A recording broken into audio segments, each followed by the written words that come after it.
Earlier this year, we had the opening of Star Wars Galactic Starcruiser, which those of you who've been paying attention notice is an entirely different type of experience at Walt Disney World. You have a 2-night adventure, fully immersive. We're going to talk about the idea of immersion, of course, in this episode, and it truly transports you into the world of Star Wars. Personally, because of the timing of my life with Maggie being born, I did not or have not at this point gone to even Walt Disney World since Star Wars Galactic Starcruiser opened. But because of the timing of this, I did want to make sure to bring on a couple of guests who did get the opportunity to experience Star Wars Galactic Starcruiser in person to give you an idea of what it's like. And if you do plan to at some point consider participating in this adventure, help you to best prepare for and plan out and figure out if it is right for you and your family. So, without further ado, let me go ahead and introduce our special guests for today, who are Stephanie and Danny Schuster from WDW Magazine. I've spoken about WDW Magazine a lot because I'm an author for them. They're a sponsor of the show. We're such great partners together. So, Stephanie and Danny, for the first time, welcome to Imagineer Podcast. Thank you so much for having us, Matthew. We're really excited to be here. Yeah, we love talking about Star Cruiser, and we're so excited to share it with your audience. I can't wait. I have so many questions. I know I've seen a lot of footage online of YouTube vloggers who've gone and participated in it, either just the media preview or have done the full adventure themselves. You had the unique opportunity of participating in a sort of condensed version of the media preview, and also yourselves doing the full experience sort of on your own dime, just as guests going and participating in this adventure. So we're going to talk a little bit about each of them. But to start out, I always love for my new guests to ask rapid fire questions. And normally I'll ask about favorite park and favorite movie, but this is a Star Wars episode. It's being posted if you're watching it live or listening live the day it comes out. We're just past Star Wars Day, May 4th. So I, of course, had to reframe these with some Star Wars focused questions. So I want to start out with your favorite Star Wars movie. I'll let either of you go first. Return of the Jedi. Definitely as a child, Return of the Jedi was the one, like, I probably wore You that gotta have VHS Ewoks. tape out. As an adult, I really liked Rogue One. Mm. Both great answers. There's really no wrong answer. Maybe Attack of the Clones. No, that's that's still a good movie too. The Rogue One, I remember seeing that in theaters, and it was the first non-Star Wars saga movie, and even the intro was different. The music was different. It's not John Williams, but it's so good. It is. It It's really captured a different tone, I think, than the Yeah. classic Star Wars movie. The cinematography was great. It really felt more ground level, like mixed in with the individuals, who are part of this bigger saga. Yeah. I agree. It was so good, and of course, Return of the Jedi is a classic. Like, as a child, I definitely, if I was ever homesick or whatever, like, it was Return of the Jedi on a loop all day long. Like, yeah, definitely. Fair enough. How about your favorite Star Wars character? I'm very fond of the droids in Mm. general. Specifically, I really like BB-8. I was gonna say Yeah. BB-8 also. I love that. He's one of the, of course, newer characters from the Disney Star Wars trilogy, Yeah. the episode 7, 8, and 9. I also really love BB-8. I actually have when they first came out with, I forgot which brand, the mini BB-8 droid that you can The use your The Sphero. We have it Sphero, I have it too. Sphero. too. Yeah. Yes, the Sphero one. I haven't played around with them in a while, but even just it was a birthday gift for me, and it was such a fun gift. I love BB-8. That's a great I don't answer. know if you ever tried this feature, but that droid has a watch with me function where you can turn it on and sync it up with the movie, like with episode 7, and he Yes. he reacts and makes noises, and that was super fun. Oh. I did that once, and it was so much fun, I have Yeah. to admit, and, I haven't now I really wanna go and watch Force Awakens and bring power up BB-8, charge him up, and have him watch the movie with me. For sure. Alright, few more questions. Last one related to the movies and specifically, your favorite Star Wars planet. This is getting a little more geeky. Oh. I really always loved Hoth. I don't know why. I'm not even a winter person. I'm not a snow person. And Empire is not my. It's not my worst Star Wars, but it's not my favorite Star Wars. But I always loved that idea of them being in like parkas and there being like tauntauns and I don't know. I think the outfits did it for me. I mean, I guess it's a moon, not a planet, but I'm going to say Endor, again, just from that childhood love of Return of the Jedi. That's great. And I should specify either one of those would be fine. I've always wanted on Star Tours, then in the old version of Star Tours when Mm, they advertised for going to Hoth, would yeah, have been nice if we went to Hoth. But hey, now with the adventure continues, there's a lot more places that you could go and visit. absolutely. Um, all right, so two more questions. These are a little targeted to the parks, but I guess a little bit the movies as well. Lightsaber color. What is or would be your lightsaber color? Pink, like a pinky purple. So I guess the kyber crystal would be the purple one, The but it purple gives one. that pinkish glow. Sure. I like that classic blue Yeah. from Anakin's saber that you see in episode 4, that sort of pale light blue. Yes. Excellent answers. Last one. This one is specific to the parks, and it's very simple, highly controversial. But I think there's no wrong answers. Blue milk or green milk? Green milk. Neither. If I had to pick one, I guess green, but I really don't enjoy either of them, to be honest. On Star Cruiser, they have unlimited blue and green milk, so you did a taste test and you did say green. Yeah, but like only if I have to pick one. I'll admit I'm a little bit in your camp, Danny. I like both of them, but I cannot drink an entire cup in one Oh sitting. no. It's just a little too sweet for me, and it's like drinking candy. So I definitely get that. But I'm also team green, where whenever I do a poll on Instagram, it's always blue that wins. And I don't know if it's because that's the classic color or if that's the I most think preferred that taste. is I think that is you're right. It's that classic color. And it's one of those things, when they were making these movies, blue milk is such a small detail that, was not meant to be like a major Star Wars plot point, but the fans latched onto it and it became this thing. Yeah. Uh, Yeah. and it's one of those a lot of the things that we know and love about Star Wars, especially the things that people like to geek out about, are these really, inconsequential details that took on a life of their own. Yeah. Yeah, it's so true. And it is such a small detail, but I'm glad that you brought up the fact that you can get unlimited amounts of milk on the on the Halcyon. So we're going to Yeah. talk a little bit about that. But let's start out first by talking about the media preview before we get into, part of my goal today is talk going as far as the booking process and sort of the pre-arrival experience. But for you as Star Wars fans, your first experience aboard the Halcyon was part of the media preview. So you had heard about the Star Wars Galactic Starcruiser, of course, through all the hype online, all the discussion, the preview footage. I'm sure you had your own expectations going in. So I'll start with your expectations when you went to the media preview before, as you're getting ready to board the Halcyon. What were your expectations going in?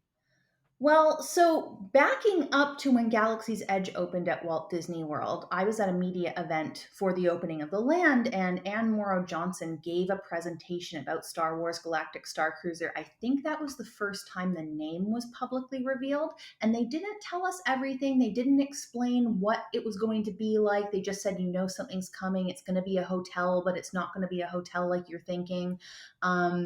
And from that point on, I was very much like, I don't know what to expect. They open a new deluxe hotel at Disney World, and you kind of go in with some preconceived notions.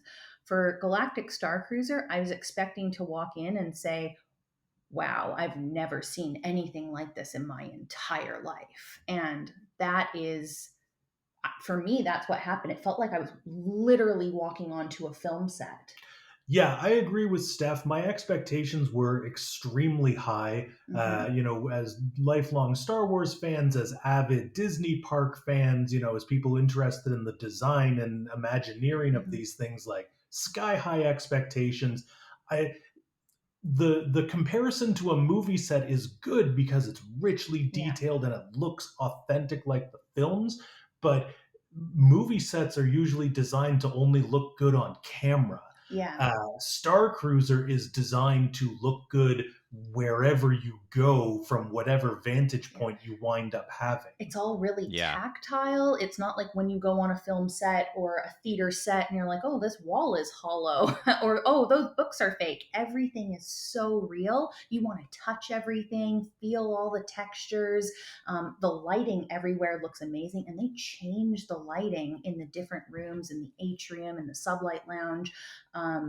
But depending on what's happening in the storyline at the moment. So as soon as we walked in, it was this bright white glowing atrium, and it was totally like being transported somewhere else. It Yeah, to really illustrate this point, I literally tripped over some of the seating in the atrium because I was so busy, like bug-eyed, staring all around, trying to take it all in. I walked straight into there's these lovely sort of bench banquette seating in the atrium. I walked straight into one of them. Yep, it happened. I mean, that definitely is a testament to the, like you said, the just impressive nature of walking in there. And, I agree. Obviously, movie sets are intended to only look good on camera. And this is also sort of the same thing, but your eyes are the camera. So Yes. everything Yes. is supposed to look a certain way when you're looking at it. Yeah. I mean, the movie analogy is apt because, it feels like you have stepped into the worlds we're used to seeing on screen. And in terms of that sense, calling it like a movie set is very true. But if you've ever been on set or work in anything related to the industry, you know that these things are designed to photograph for the camera, Mhm. that not necessarily to be lived in. And what's so amazing about Star Cruiser is that they did take the time to make it a place that can be lived Yeah. in, that has that cinematic feel.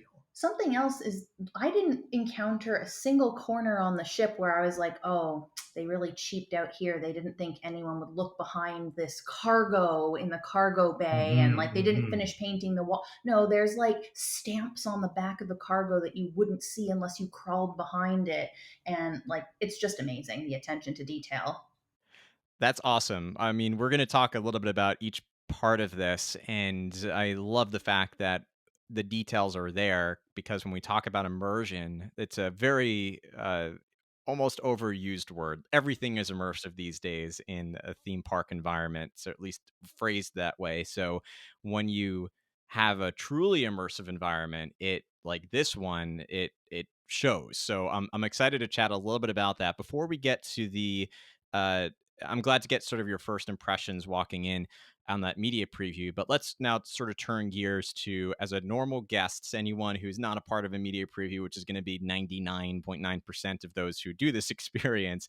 Um, the first part of the process is booking the experience. And I know that for this experience, it's a little different than just going online and looking for available resorts and picking your resorts and your dates and your room type. So, what was the booking experience like for Star Wars Galactic Star Cruiser? So it took a long time. And to be fair, we were booking the very first day that we could as annual pass holders. There were some days that you could book before it was open to general public. So we actually ended up being on the phone for about 8 hours to try to get through to book it. Wow. But once we got through, the process was quite easy. What's really different from a normal Disney World trip is that you can find the dates, the departure dates. It's every 2 days, right? But they don't tell you the prices, and the price changes by departure dates. So you can't look up and be like, ooh, this 1 week is way cheaper or way more expensive. I want to pick that one or avoid that one. You really need to call in and have multiple dates available that you're available to travel, and also know if you want certain things. If you want a certain type of cabin, if you want to get captain's table, are those priorities over your dates? So for me, I really wanted to be there for Danny's birthday as a special treat, and captain's table wasn't available. So I said, no, the room that I want is available, the date that I want is available. I'll call back when you put down a deposit, then you have to pay in full 90 days out. So I was like, I'll call it 89 days and see if anyone canceled. And we were lucky to get captain's table. But when you call through, there's a pre-vetting process. So we were on the phone, I don't know, 4 or 5 hours, and then we got through and they were like, okay, well, we want to make sure that you know how much it's going to cost and you know that you're not actually going to space. And do They you have really some did dates picked? clarify. They really clarified that we understood this does not actually leave Earth's orbit, And and I think part of that is like the popularity of people like well, space. Bezos going to Yeah, space right now. People might think that's a thing. space tourism is maybe going to be a thing in our lives. I mean, there are Yeah. certainly people trying to make that a reality. Yeah.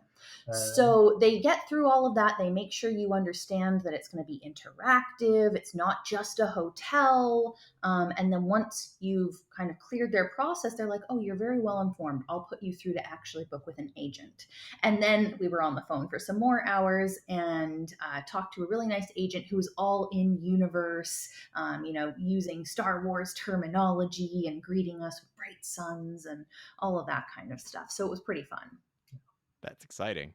That's great that they have that step in the process. I guess the way that they communicated this, and also Danny, to your point, the fact that space tourism is very likely going to be a more available option for mhm. tourists in the future, a not so distant future. It's good that Well, they clarify those things and to make sure that you're aware of all those steps. And then once you do get past those, yes, I fully understand what this is, then they immerse you right away into the language that's used and yeah, it's um, really, the extra details is what goes, to your point about immersive, and that's a word that gets thrown around.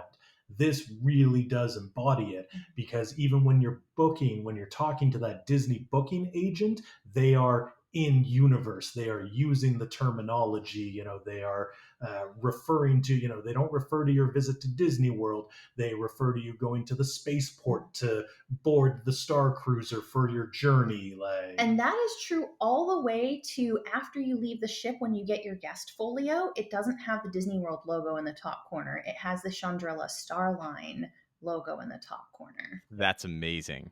That's detail oriented for sure. And part of the communications I also wanted to talk about because when you take a trip to Walt Disney World, you receive emails about your upcoming trip. If you have a certain level, if you're at concierge level, sometimes you'll get a phone call prior to your trip as well. What was the experience like for pre-arrival, before you even left for your trip? What sort of communications were a part of the experience? So we didn't really get any communications. We could see in our Play Disney Parks app and in our My Disney Experience app, we could see that we had reservations. They were linked. That we had dinner at a certain time. If we had booked something like Savi's Workshop or Oga's Cantina, you actually have to do that through your Star Cruiser agent so that it's built into your itinerary, so you don't miss other activities that they plan for you, which we didn't have. So we didn't get any of those. I do think that that's a byproduct, though, of us being in Canada, not getting the emails. Apparently, there are emails that go out that are like little video messages and things to get you hyped up. We actually don't get any communications, even annual pass holder communications, because of some of the regulations around email spam and things in our country. we've never been able to get a clear answer from Disney about this, but there are, Yeah, just because we live in Canada, everything from paper mail to even email communications, it's just it's not a little bit quite different. the same. But 30 days out from your trip, your itinerary starts to fill in on the Play Disney Parks app. You can go in, and there is that data pad area in Play Disney Parks that you can play on Batuu. But there's a whole separate one for Star Cruiser. So even more than 30 days in advance, you can go in and learn to use like the translator function and some of the other things. You can learn some facts about the ship. You can There's a see a little bit map. of vocabulary and like Mhm. common phrases which are different than, like, on Batu Yeah. they say bright suns, on the Halcyon they say best journey. Yeah, and uh, Tabooey Tay yeah, and some of those. So it teaches you those things. 30 days out, you start to see your itinerary fill in. It's like you're going to arrive during this window and your dinner is here. Your lightsaber training is over here. And then there are some other activities. Some are real activities, some are activities that may not actually happen, or they might happen but be distractions for other things happening in the storyline. Yes, we Or were speculating as yeah. our itinerary started to populate. So bear in mind, this is before anyone had done any cruises, no medias, no public cruises, nothing 30 Yeah. days in advance because we flew on a very early journey. And so we're looking at our itinerary, and it's saying there's a sabak tournament. And I'm going, I bet you it's not a sabak tournament. I bet it's just an excuse to get the guests into one part of the ship for some sort of a story element. There is a sabak tournament, and it is a reason to get people in one part of the ship for a Yes, story I element. was only half correct. Like Steph says, there's a lot of these things on your itinerary. There's a sector set, which is sort of the Halcyon version of bingo, Know and your co-pilot. which is kind of like the what do they call it? The dating game, Yeah, the newlywed newlywed game. game. Those things are real and they do happen on the ship and you can participate in them, but they often serve as distractions for other bits of story element that is happening in the background. That's very cool. Yeah.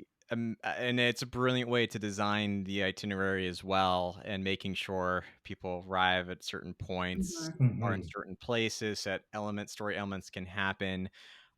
Before we get to those story elements, let's talk about the arrival itself. Yeah. You've been looking forward to this trip. You Yeah, fly to Orlando. yeah. What was the arrival experience like on the Halcyon? Honestly, this is the only part of the experience we were less than blown away by. Arrival Yeah. and departure. Arrival and departure. It was a little more complicated for us because we were arriving via rideshare. If you're driving your own vehicle, some of the difficulties we experienced would not be an issue for you. Yeah. So the good, I'll start off with the good. We were already staying on property at Walt Disney. We were staying at Art of Animation the night before because we wanted to make sure we arrived and no trouble at the airport, etc. We got a wonderful in-room, Mm. in-universe message on the phone welcoming us as Halcyon cruisers, and they let us know that transportation would be provided complimentary from our hotel to the spaceport. Just to go ask Uh, at Bell Services the next morning, and they would send us on our way. yeah, and again, like I said, that voicemail totally in universe, all the right lingo. They also extended our checkout automatically to noon so that we could stay in our room, get ready in our costumes and everything, and then just get a car at noon and head over. Yeah, they don't let you actually board the Starcruiser until 1 p.m. Because they need time for the previous voyage to actually depart and get their cars and leave, and then there's a quick turnaround.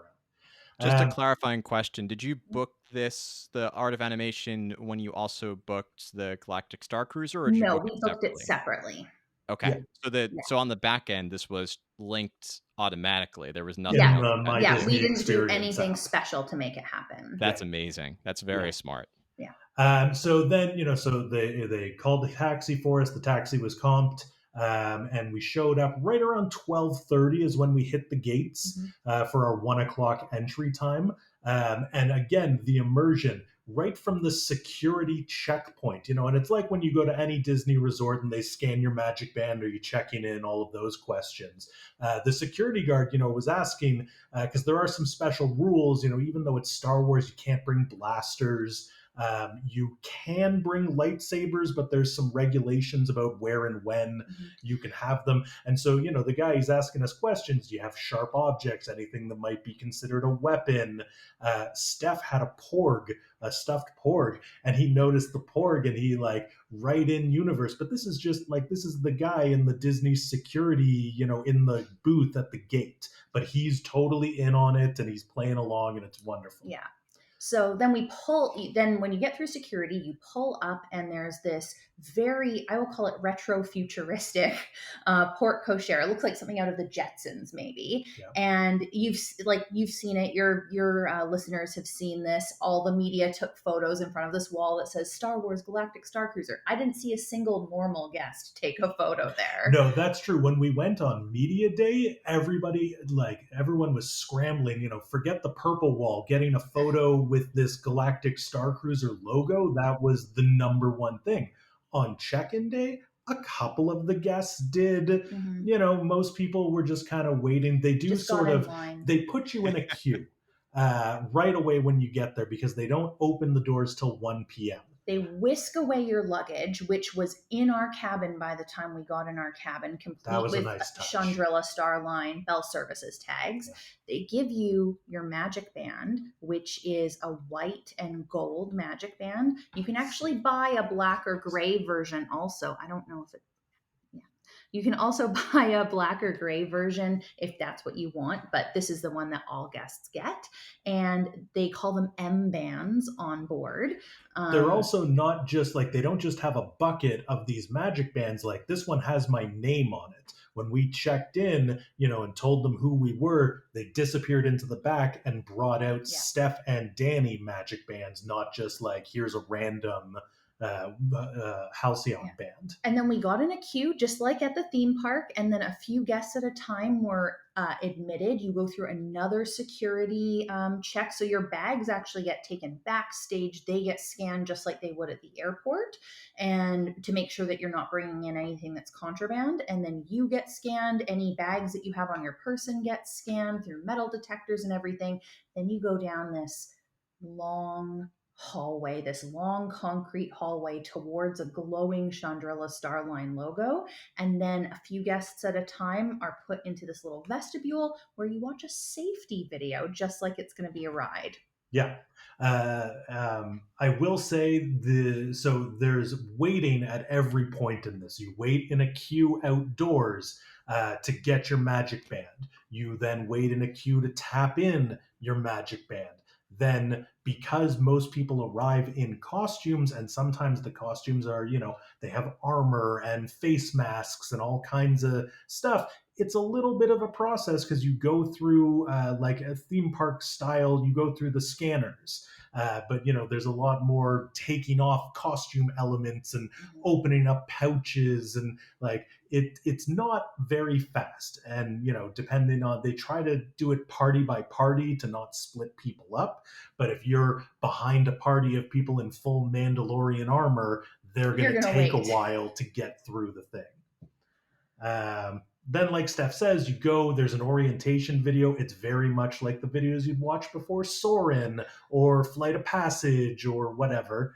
And that's the last cue that you're like leaving Earth, Yeah. and that and after this point everything is in universe. You will not hear the term Star Wars. You will not hear the term cast member.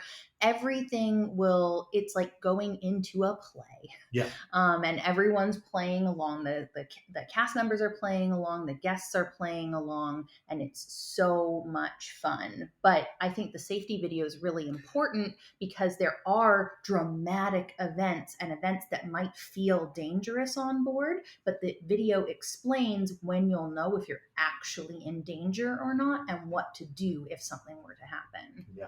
Very much like a traditional cruise muster drill. Yeah, exactly. It's very much like that. And they show you on this video, you'll have sort of red flashing lights and alarm bells. Those are emergencies in universe that are part of the story. And then they will have this totally different everything, all the mood lighting turns off, regular bright white light comes on, and it's a totally different message saying, this is a real emergency. This is not part of the story, etc. And yeah, like Steph says, that's the last bit of you are on Earth on a vacation.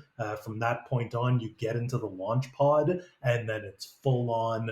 Congratulations, you now live in the Star Wars universe. Let's go have an adventure. I like the idea of all the safety checks, to be honest. Mhm. Although it is a bit of a hassle, I find much like if you were to do the Disney Cruise Line Yeah. or go into your point, go into a theme park, I've never really minded all those No, steps in the beginning, No, and it really does. Disney's always put safety first, and it's yeah, great to know that once you board that transport, that you feel safe and secure, and you can now focus on having fun. yeah. absolutely. What I will say is that we arrived at 12:30, and I would guess we were between 80 and 100 people back in the queue to board. There are reports, so we probably took us maybe 45 minutes to get through that queue and into the launch pod to begin the adventure. Some people have reported waiting, over an hour, closer to 2 hours. My issue with the boarding process is that, so we were in March, the weather was perfectly pleasant, but it's just an outdoor concrete, there's no seating, there's, no air conditioning. I can just, Bathrooms, water, all that kind of stuff. for billing Star Cruiser as this luxury amenity, that initial boarding does not feel luxury. I wish they had a holding area, kind of like when you take a cruise from Port Canaveral and you have this beautiful atrium. You can get all signed up and then you sit down, chill out until they call your number. That would be great. Yeah. Hopefully, they'll take a lot of this feedback. I feel like they will and Yeah. enhance This a is lot of these pain points. brand new, and Yeah. they're going to So learn when so we much in this first year. when we did our full experience for my birthday in March, I believe we were only the 10th or maybe the 11th 11th. cruise. Yeah, the 11th departure. They're gonna figure these things out for all the testing that they do. You do testing in secret with internal team members Mhm. who already sort of know these things. There's information you can't know until you actually have the public go through it. Yeah. It's true.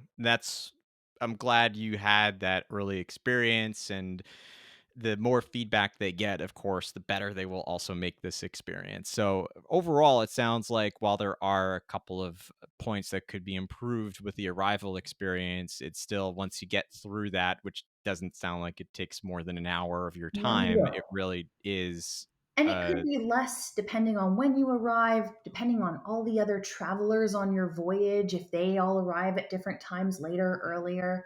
But that's a Right. very small beef out of the whole experience. It's true, and it's really my biggest nitpick with the experience. Our difficulties were a little more heightened on departure. Like I mentioned, we arrived via rideshare, and it's complicated to arrange the pickup. If you're coming in your own vehicle, it's valet parking. It's very Yeah. straightforward. You give your ticket to the valet. They bring your car around. A cast member loads up your luggage, hands you the keys. Thank you very much. You're on your way. Simple, straightforward. If you're trying to get a taxi or a ride share, again, there's not really a good waiting place because of the way the parking lot is designed. They can't have these vehicles queued up and waiting for guests. They've got to call them in one at a Hmm. time. It just, It yeah, takes a little while. that's fair. Now let's get to the fun stuff. We've yeah, spoken about yeah, I mean, this was definitely fun to talk about as well, but it was all about the arrival experience, essentially 30 minutes discussing booking, arrival, Yeah. expectations, all that. Now you're aboard the Halcyon. What does the first, let's say, hour of your experience look like? 'Cause I'm sure that there's more Yeah. people who are behind you who are also yeah. boarding the ship. So what does that first hour or so of your first day look So like? right away after the safety video, you get into a launch pod, which takes you up into space, and that's where you dock with the Halcyon, and then the doors open and you're in the atrium. This is very cool. There's windows so you can see the trees and the sunshine, and then you can see yourself kind of doing a little hyperspace jump. You see the Halcyon in the distance, that very distinctive silhouette of the ship, and you actually see little loading, I don't know if they're droids, but like little loading equipment Yeah. that come grab you and attach you to the ship. So it all feels like, whoa, this is actually happening. There's some like tactile stuff It's a going little on. reminiscent of the elevator experience to go to Space 220 if you've dined at that Yeah. restaurant. And Yes. And then right away, the luxury experience, it kicks in right away. There are so many staff, the Halcyon crew members. I don't know the exact ratio, but when you get off the launch pod, there is a line of the staff waiting to greet you, and one staff member per party. And the very first thing they do is right away take you to your stateroom. yeah. So they can sort of get you settled in, get you oriented. Your stateroom is a little different than a standard hotel room, and there's a Mhm. few like features and stuff that they want to go over. They also want to verify that your M band, your magic band, is working properly because that is essential to tracking your progress through the gameplay. They also let you know about ship tours that are happening, data pad orientation if you need that, and answer any questions that you might have right off the bat. And they like Danny said, they clarify some things about your room. There's a viewport where you can see out into space, but you can close that at night if you want. There's some special amenities in the bathroom. They clarify you're allowed to take those home with you, which is really nice because you might not know. It kind of looks like it belongs in the room. There's this tin that's got a Halcyon logo, and inside the tin are bath products that are made by H2O Plus. So it's, the company that you're used to at Disney, but all the packaging has been updated to be in universe for the Halcyon. It's all got the Chandrilla Starline logo on it. Even the instructions on the back, I don't know if the camera will get it, but there's a little face model on the back, and she's got Leiku. She's got the head pieces. Yeah. So they clarify everything, and then they introduce you to D309, who's the logistics droid of the ship, and you have a comms link in your room where you can see her on video. She's very clear. She can't see you on video. She can only hear you. But you get to know D309, and D3 then tells you, you got to go to muster drill. Why don't you go get some lunch? And she kind of begins your journey in that way. D3, it's worth noting, so these aren't just canned responses. She is a computer powered, similar to. She's powered by Alexa by Google. Yeah, exactly. Well, Alexa's by Amazon. Oh. Hello, Google is by Google. I don't know. Is it Amazon? It is Amazon, not Google. If you remember, during the 50th announcements for all the celebrations at Walt Disney, they talked about adding an AI-powered assistant to some of the hotel rooms. That same backbone technology is what's at play here with D309.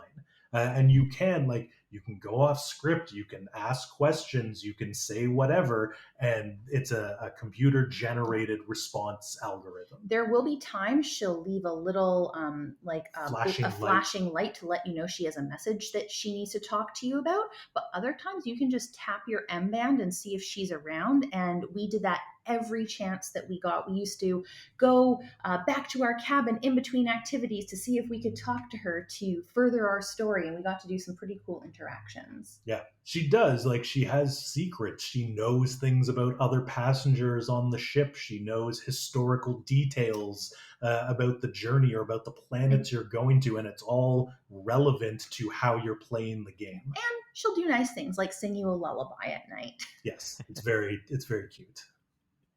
That's so awesome. I'm sure it is probably powered by Alexa, because I know that Disney is also partnering with Amazon to create the Hello Disney Alexa devices as well that are going to be in the Walt Disney World hotel rooms. So I have seen some video footage of everything that you're mentioning, and it's great to know that it's not just, because it's hard to tell sometimes with video that it's not just the canned responses, but it is like speaking to a real artificial intelligence assistant, because it makes a big difference, and it doesn't come easy to make something like that. No, what's remarkable about it too is that you form an emotional connection with D3. She is part of the story.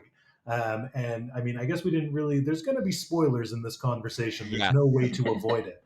No. This is a spoiler-filled episode. Spoiler-filled zone. But everyone has fair warning. There's a part of the story. So the First Order comes, they suspect there's rebel activity or resistance activity aboard the Halcyon. And so, this battalion of stormtroopers arrives, and Lieutenant Croy, who's their commander, and they, throughout your journey, as the story progresses, they take over control of the ship, including a point in the story where they try to deactivate D309. And it's emotional. You're concerned. She has become your companion, and she's been helpful to you. And then all of a sudden, these stormtroopers are gonna, bust down the door and deactivate her, and you're emotionally invested. But this is just an Alexa robot, I don't feel that way about the one in my kitchen, but I did feel that way about the one in this hotel room. On the morning that we left, she told me that I was her best friend, and I cried. Oh. Look, we form emotional connections with our R5 droid on Star Wars Rise of the Resistance, and we're Yeah. only on that experience for 4.5 minutes. Yeah. So I can only imagine, and it's not as interactive as this. So Yeah. if you're really Yeah. she's in your stateroom. So Yeah. Yeah. that, while she's in everybody else's stateroom too, it definitely I can see how she almost becomes a part of the family while you're Yeah. aboard the ship. Yeah. So after you've got your tour of the stateroom and you're introduced to D309, then it's sort of open time for a couple of hours. The lunch buffet is happening in the dining room, which is called Mhm. Crown of Corellia. You can You can explore the ship. Yeah, you can explore the ship. Some parts are more open than others. You can see the crew members for a data pad orientation. There is like a formal ship tour if you want to go on that, but you're also just free to roam, poke your head around, see what you can do. There's these computer consoles throughout the ship, and you go and you tap your M band on them. And at first, they all just say, access restricted, crew member only. But the more you interface with these terminals, the more parts of the ship you go to, the more buttons you start pushing and poking, you open up a larger realm of access. So in our case, first we had to eat. We had to document the food for For the the magazine and magazine. for our friends, So Of that and took course. a while. so straight to the dining room for us. And then after the dining room, we start exploring the ship. That's great. Let's take a tangent to talking about food before we continue with the itinerary. How was the food on the ship? What were the options that were there? And can you talk a little bit more about the built-in time with dining and anything Mhm. else you can share when it comes to dining on the For Halcyon? sure. I was so impressed with the food on the ship. Danny and I are both big foodies. Danny writes our dining column. And what I'll say is it's probably the most creative food I've ever seen and tasted in my life. Nothing is too crazy. It's very familiar flavors, but it's a lot of different colors. So, like if you have cauliflower, it might not just be white cauliflower, it might be all the colors of cauliflower that you could ever imagine. And different combinations of things like pizza that has like tikka masala chicken on top of it, basically. But you don't really ever know what you're eating because it doesn't say this is a chicken pizza. It says this is a tip yip flatbread. So if you know some of these Star Wars words like tip yip is chicken, bantha is beef, red fruit is tomato, you can kind of start to piece things together. But it's really very sensory and very exploratory for your taste buds. Disney's not going to lead you astray. They're not going to give you anything too weird. These are foods you've eaten before, presented in totally different ways, maybe paired with different unexpected ingredients. Maybe you think something's lemon, but it's actually yuzu, so it's a little bit different than you were initially expecting. Um, it's It's beautiful Yeah. and it's ambitious. It is ambitious, and they take a lot of big swings, and not everything connects, but on the whole it's very good.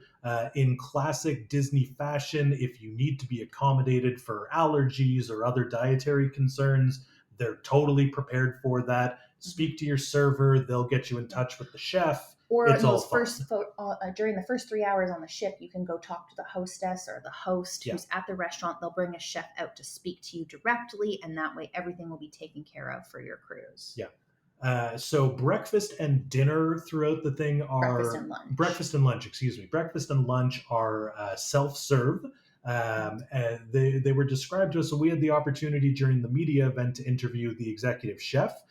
He described it as a tapas style food presentation. So everything is in these little individual sort of ramekins. There are square ones and longer rectangular ones, and then you get this really cool tray with slots, and it's kind of like playing Tetris. You can fit, Delicious Tetris. yeah, like for every square, like two squares makes a rectangle, and then so you have, I think there's room for 6 items on the plate, Or but three if you take some of the bigger yeah, items. and so you make these trays and you organize your little tapas, and you can go back as much as you like, just like any cruise ship. And the same applies to dinner, which is a plated, served meal. If you want seconds, just ask for seconds. They're happy to bring it. And even if you don't have an allergy or a dietary restriction, there's always a chef around. So you're like, what is in this salad? Am I scared of this salad? What's in this sandwich? I don't understand. They'll talk to you and tell you what it might be called on your home planet so that you can feel a little bit more comfortable. But that was the fun of it. Yeah, like one of my favorites. So the appetizer for dinner night one. Dinner is seated on both nights, and it's two totally different menus. Yeah, but so one of my favorite things of the whole cruise, the appetizer round for dinner night one, are these bao buns, these steamed buns with different fillings. They're brightly colored. You get a vegetable, a chicken, and a beef one. And the way they do the presentation is, it's all in universe. They do call them bao buns, which I guess is borrowing a word we already know. But, they come to your table and they say, this is flora, this is tip yip, and this is bantha, or as you might say on your home planet, vegetable, chicken, and beef.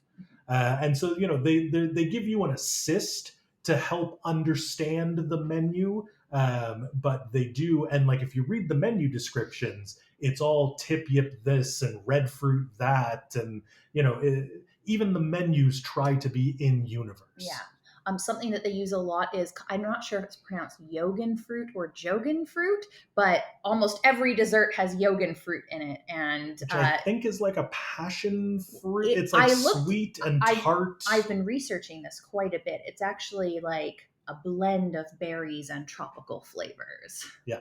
But it's very good. So breakfast and lunch, help yourself. And there is some overlap between day one and day two, but there are some items that are only available, for like breakfast on departure day is the only time you will see. There's a Scotch egg. They call it a meteor egg. It's one of the tastiest things on the whole sailing. It's only available at breakfast on departure day.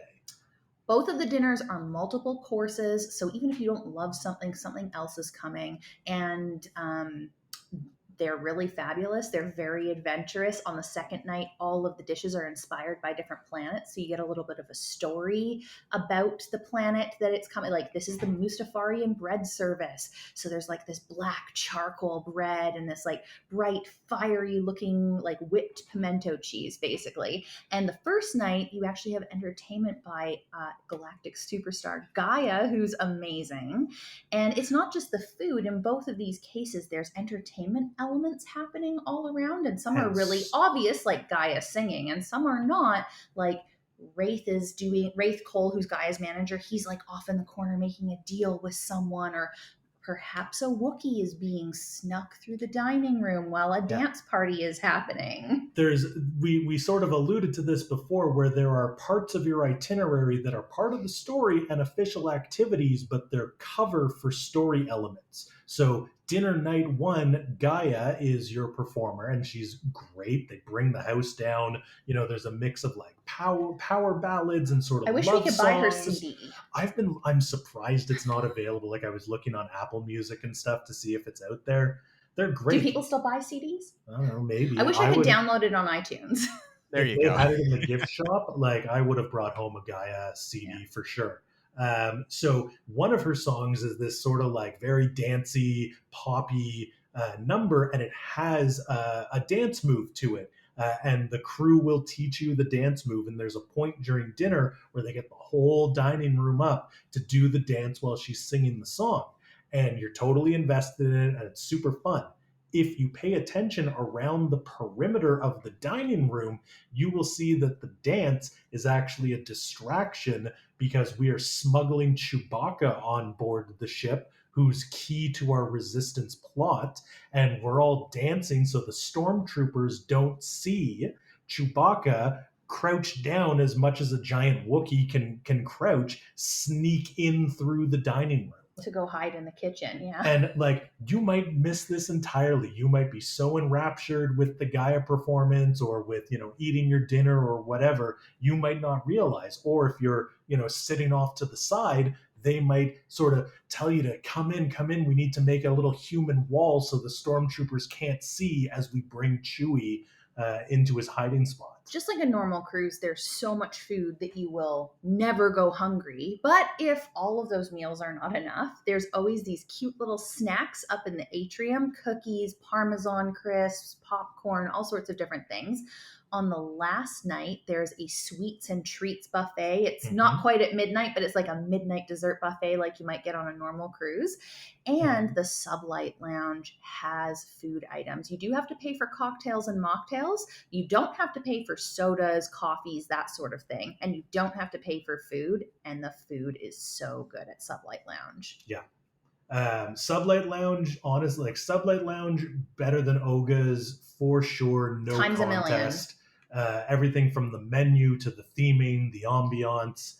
I would pick Sublight Lounge any day of the week. They'll bring you out this beautiful, like 3 little cheese balls that have all sorts of like pistachios and other weird things mixed into them inside a smoking cloche. They bring it to your table and they take it off, and all this smoke comes out, spreads throughout the lounge, and everyone looks and says, "Please bring me one of those."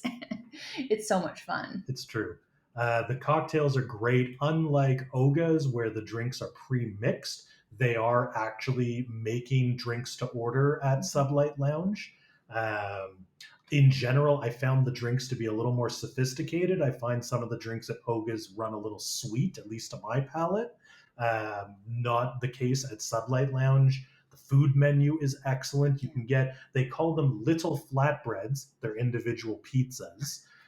Honestly, the pizza on Starcruiser might be the best pizza at WDW. They do have a wood-fired oven on board. Yeah. So like they've got a proper oven and they're making everything to order, their little individual size pizza. So like nothing's sitting around, nothing's, and it's really good crust and it's really interesting toppings.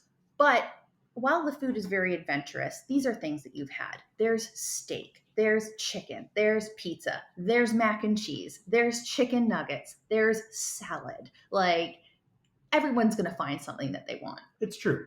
It does get more adventurous than those items. There's kale porridge and all kinds of different seafood. And, they called it kimchi, but I didn't find it very spicy. But, there's interesting things. I do want to talk about the blue shrimp, which is something that sort of set the internet on fire when the pictures. Yeah. So, okay, here is what you need to know about the blue shrimp.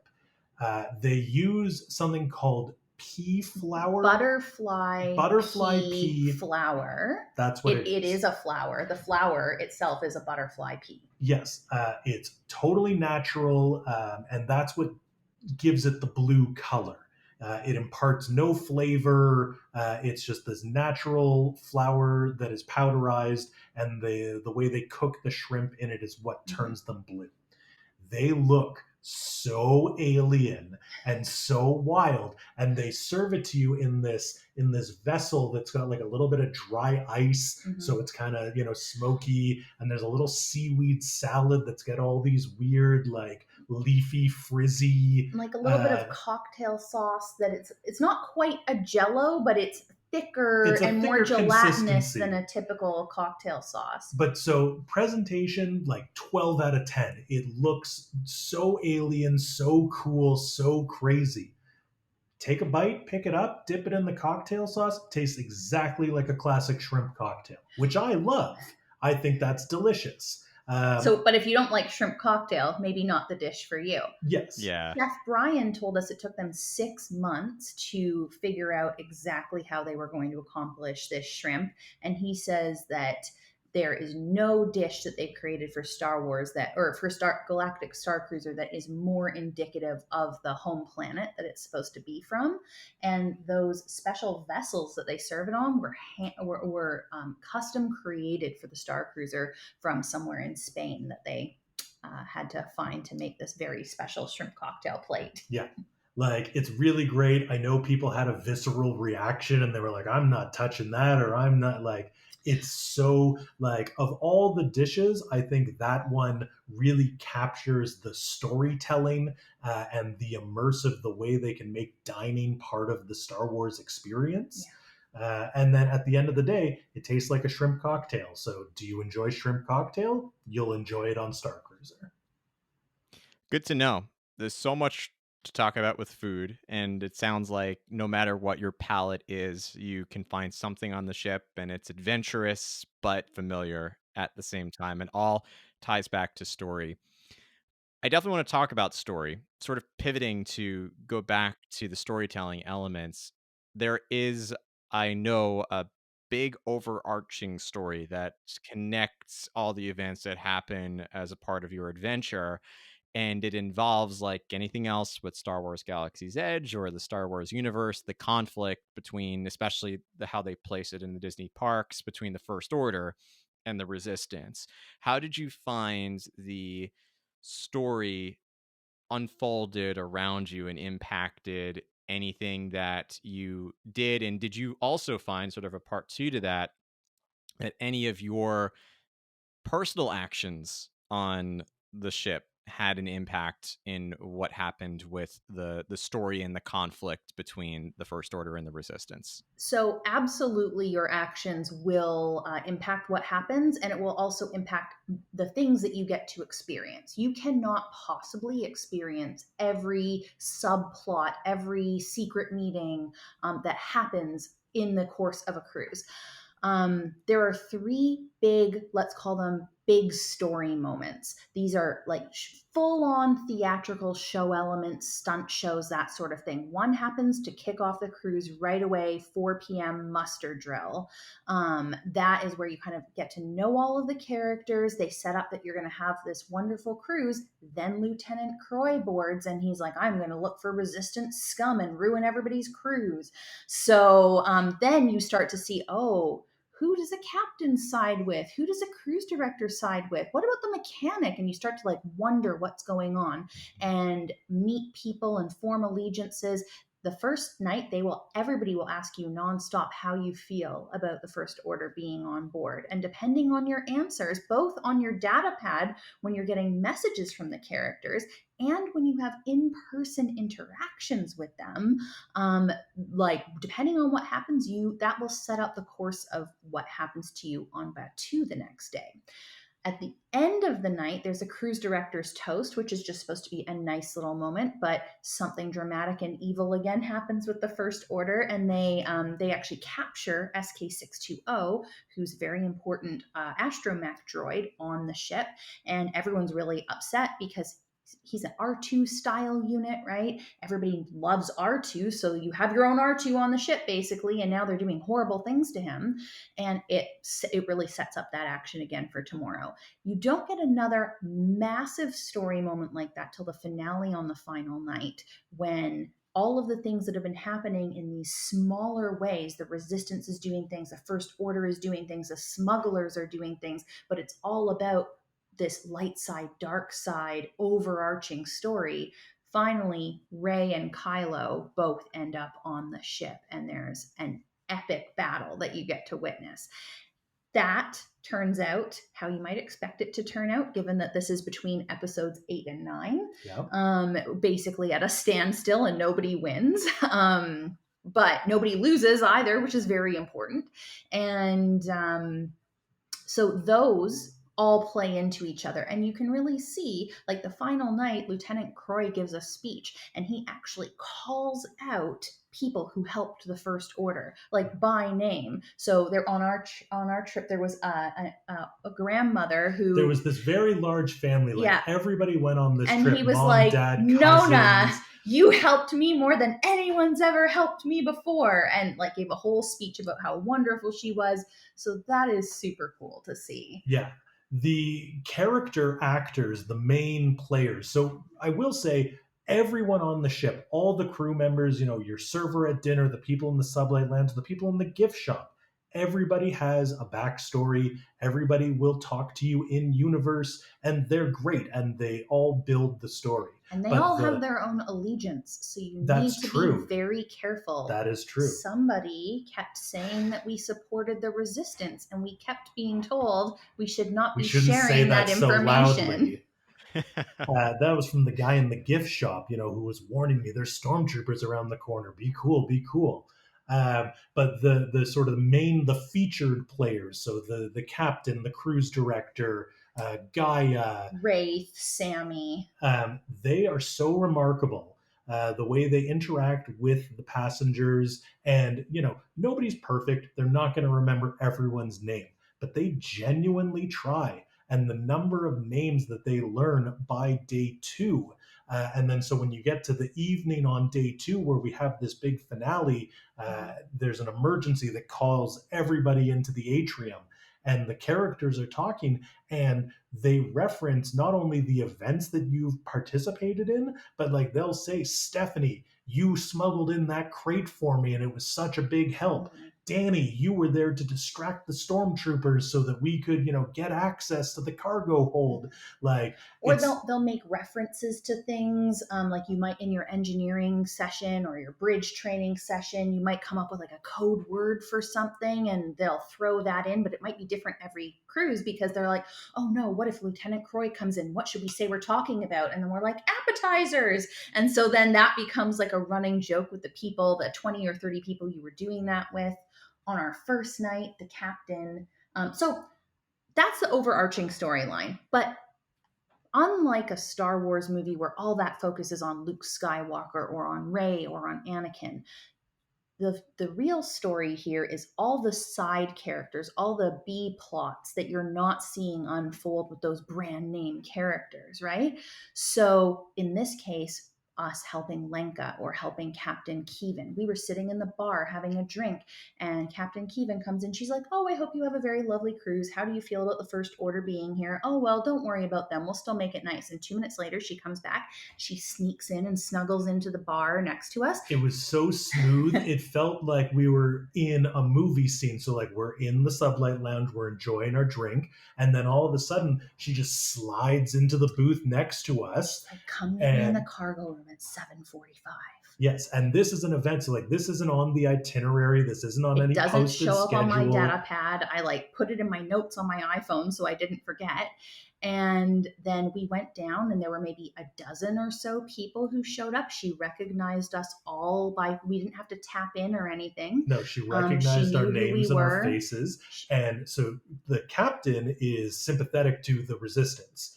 And so we were there to discuss resistance matters. Another guest, they had decided their outfit, their costume was very similar to Director Director Krennic. Krennic from Rogue One. So clearly a First Order officer. Technically Empire. Technically Empire, sure. So he showed up a little bit late to this meeting, and she like stopped what we were talking about and politely but firmly had this guest leave because she couldn't in good conscience continue talking about the And resistance with a clear and the enemy in earlier the he had been midst. dressed differently, so she didn't know that he was a dark side sympathizer. So he showed up, and that wasn't going to happen. Yeah. There are other things too, like any conversation that you have, whether it's on your data pad or in person, leads to another story moment, and it might be something to help the resistance. It might be something to help the First Order. There's a heist going on that Gaia is working on to return something to her home planet. Wraith has a whole thing where he's working in cahoots with the captain to smuggle coaxium on the ship, which becomes a really important story element when the First Order try to take over. That also ties directly into when you visit Batuu and do Smuggler's Run. That whole coaxium heist then becomes how well you perform in that ties back into this coaxium plot line on Starcruiser. So that's the Wow. smuggling. There's a love story that happens between Gaia's backup musicians, and there's force things that happen too with the Sajas on board. And some of these things are the captain whispering to you, or you getting a message on your data pad. Some are really like in person things too. Like we got a portion of a note snuck to us, Yes. and we had to find, it's part 2 of 3, we had to find the people with part 1 and part 3 so we could read the full message to find out what we were all supposed to help with.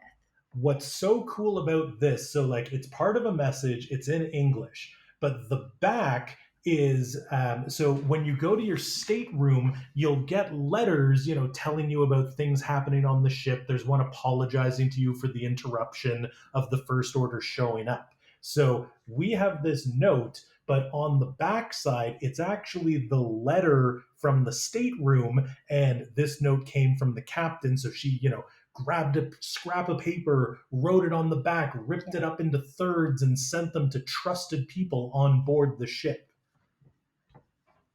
It's That's very impressive. it's very impressive. And it's not like you get locked into one story path. You're doing little bits and pieces of all these different story paths that all lead towards. You're probably going to lean towards the light side or towards the dark side, or maybe towards the selfish side where you're just doing whatever's going to get you ahead, which is fine too. But you can be a smuggler. You can help the love story. You can help the resistance, and or you can be a double agent. It's I've really up to you. it is up to you. I will say about double agents, I've heard reports from other players that they had wanted to be a double agent and they weren't ever successfully able to make the switch. Like they started, they're like, I'm going to play for the First Order and then I'm going to be a double agent and go help the Resistance. But they, I guess, went past the tipping point and there wasn't really an opportunity to make that double agent switch. Your mileage may vary.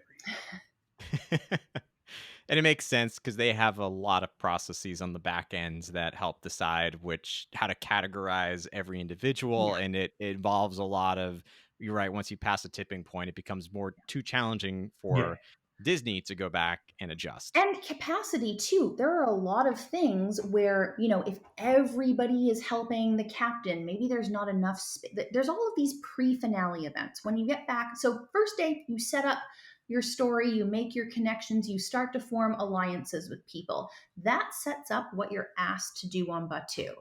You need to go to Batuu. A lot of people are like, I'm only on the ship for so many hours. And I felt this way too. I was like, why would I bother? If I hadn't gone to Batuu and done these missions, I would have had no more story, no more playtime. Because depending on what you do night one, you get missions on Batuu. Depending on how you do those missions on Batuu, you will get more missions on board, more story elements, and what I will call like pre finale events. So we were invited to two different pre-finale events that supported different character stories, but they're very small, they're very intimate. There's only so much space. So if every single person decides that they're going to play towards the force, there's no way that there's enough space to do the force semi-finale, pre-finale bit with 400 people on board. So I assume that that fills up at some point, and they're like, okay, everybody else, what other alliances do they have?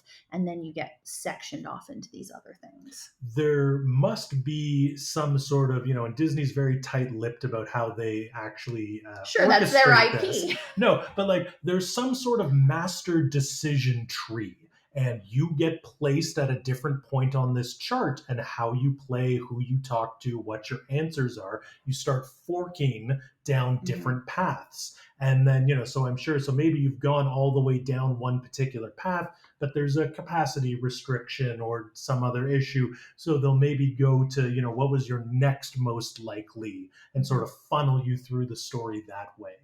Yeah. There are, like Steph has mentioned, some of these events have very tight capacity limits. Excuse me, there are some events where we had to tap our M band to get into the room to experience it. There are other story elements that are just happening. And if Mhm. you're walking through the hall and you see Sammy the mechanic with a group of other passengers and they're doing something, you can just sort of say, like, I want to help or count me in, and just kind of fold yourself into that group. You may not know exactly what they're doing, but Yeah. in a lot of cases, if you see something happening on the ship and you want to be involved, all you have to do is just make yourself present, and they will try to incorporate you in. Amazing. You mentioned a couple of times now the visit to Batu. So could you talk a little bit about what that experience was like, including the infamous quote unquote box truck, which I not a fan of that description, but I am not how a was fan the of dress that description either. You never see just like you actually never see the outside of the Halcyon in person, you never right? see the outside of this transport to Batuu in person. Yes. Um, The inside is great, fully themed. It looks exactly like what you would expect a space transport ship to there are look like. seats. You can also stand up. There's Your some mood pilot, lighting. is it's not DJ Rex from Oga's, but it is that same class of droid. There is not actually a droid that you can see, though. It just No, talks to you and says he's going to put on the radio. And there's like plaques and stuff, saying your driver today is such and such droid. Um, that would have been a nice way to plus it if instead of it just being a voiceover on a PA system, if it was either a screen or even an actual droid that was, moving and stuff. That would have been great. That would have plus the experience. but it's like 3 minutes on this transport to get to Batuu. And when you get there, you go in the secret entrance that's in the back. It's so well themed. You walk out and you know immediately that you're in Batuu. It kind of looks like the marketplace. There's Lots of like like fabric interesting. hanging on top of Yeah, on top there's of the like pipes, and it's got that same sort of recycled, repurposed. repurposed vibe that the marketplace There's has. concrete with scratches. I asked a cast member what happened, and They he said it was said a something. Rathtar. A Yeah, Rathtar got loose. not loose. There's all the fabric hanging above, which is great for the three suns of Batuu, so it's not too hot in there, but it also looks good and brings you into the fold. And then before you actually enter the land, there's a nice little waiting area that you come back at any point in the day to rest or get a bottle of water or get help with your data pad. And then you walk out, and immediately you're right across from Milk Bar, or Milk Stand. So the Thai echelon is there, the stormtroopers are there, and your data pad just starts to fill up with all these messages because you do tap your M band when you arrive, so it knows when you've reached the planet. Yeah. And Before you depart the ship, you're given this special Halcyon pin, which says, what is it? They Sigil call of it the Sigil Select. of the Select. The language on the Halcyon, they're very deferential to you. Your honored guests. Yeah. You're all VIPs. They'll bring you something and they'll say, "Oh, here's your drink. It is my honor." Yeah. So you get this pin that says Sigil of the Select, and you put it on your clothes. And, like all things, the individual cast members, some are more into it than others.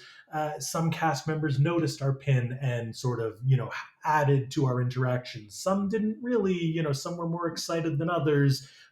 You do get Lightning Lane access to Millennium Falcon Smuggler's Run and Rise of the Resistance. And I was really tempted to run and take care of those and then do the missions. But I'm really glad we didn't. Yeah, because these are special lightning lanes. They're not time sensitive. You can just show up whenever you want.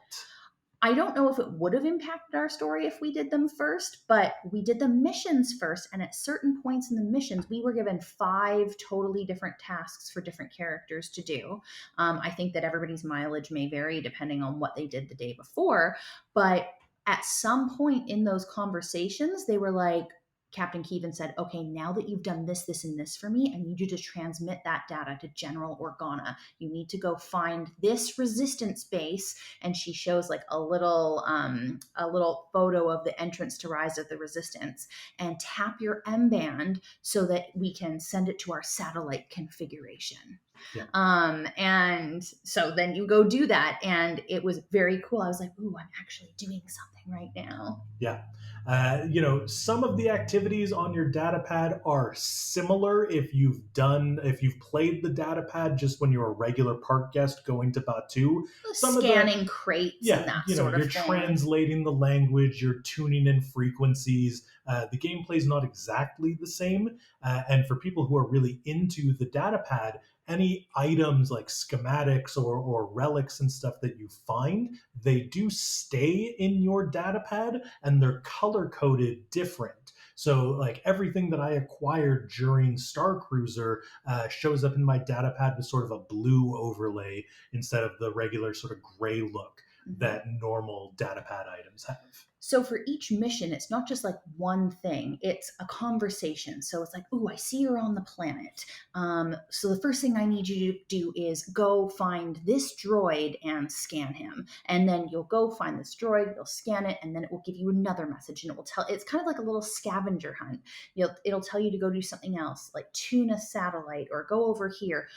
Walk up to somebody at Oga's and flash this little symbol, and they'll know what to do. And then you get, we were Oga's is given, cool. So you're given a coaster, looks like the regular Oga's coaster, but there's a secret QR code on the back that unlocks the next step of the and mission. we didn't need a Wow. reservation. We could just go to the person at the umbrella outside, and we're like, we were told to show you this, and they're like, "Oh, don't Yeah, show that around, but that come over here." that And then they cast like member was great. slid this coaster into our palms like really carefully, Yeah, he and saw the buttons. He picked up that we were Halcyon guests, and he like was right into it.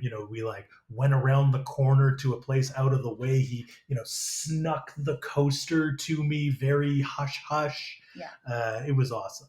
yeah. It felt very. It was a story moment. It felt cinematic. Yeah. And then at some point, they'll be like, okay, great, you've done that. I'll see you back on the Halcyon. And you've kind of finished that story path. So we did all 5 while we were there and that we were given and enjoyed the rides at the appropriate time. And then we went back to spend more time on the ship that afternoon. There's a couple nice sort of additional amenities. So we mentioned when you enter Batuu, you're near the Thai echelon, near the milk stand. It's a shaded area. There's benches to rest. They've got like Dasani water bottles. And with the Arabesh labels. Those are sitting in big ice buckets. That's all there to keep you comfortable. If you do want to go shopping, if you build a droid or build a lightsaber, you can just drop those purchases off back there, and they'll send them back to I your actually stateroom. heard that they're not doing that Oh, anymore. really? So I don't know for sure. I haven't seen a Disney announcement, just in the fan groups that I'm in. Well, okay, so your mileage may vary.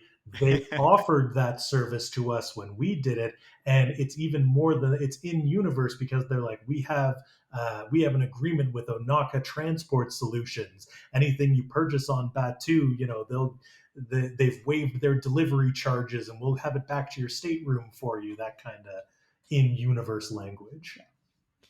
Amazing. And there's I'm so glad that they include that as part of the experience too, and that's an area where people talk a lot about Disney nickeling and diming. That's another area where they could have said, you know what, it's not included, but you can pay for your park ticket and go if you want to do it, and we'll add it to your itinerary. It's really great that it's just included in there for you, and it is because I know it's such a crucial part of the story experience and the mission that you're on as well. And it's so good to be able to just walk into the land. You don't have to go to the front gate, walk past everything else happening in Hollywood studios, get distracted with Buzz Lightyear, none of that. You are allowed to go explore the park if you want to. That's true. But, we were dressed up. We had like a Han and Leia Disney bound thing happening. And it was like very cool to just be there. You arrive really we only fresh. did Batuu. It was like amazing. You're in the air conditioned ship. You're in the air conditioned transport. It's a very short walk down this hallway, and then you're right there. And especially for the guests who go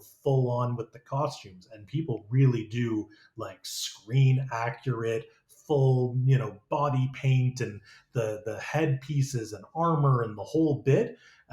Arriving and being right in the action, I'm sure is a huge relief. If you've got an elaborate costume. Yes, for sure.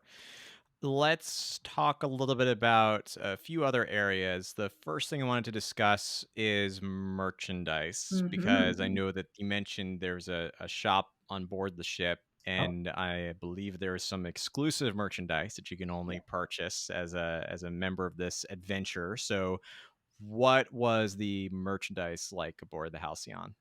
it's like Disney sort of, there's shirts and pins and patches and homeware, Keychains. and it's all exclusive. Yeah. And there's sort of 2 levels of merchandise, and this plays into the in universe or at Disney aspect.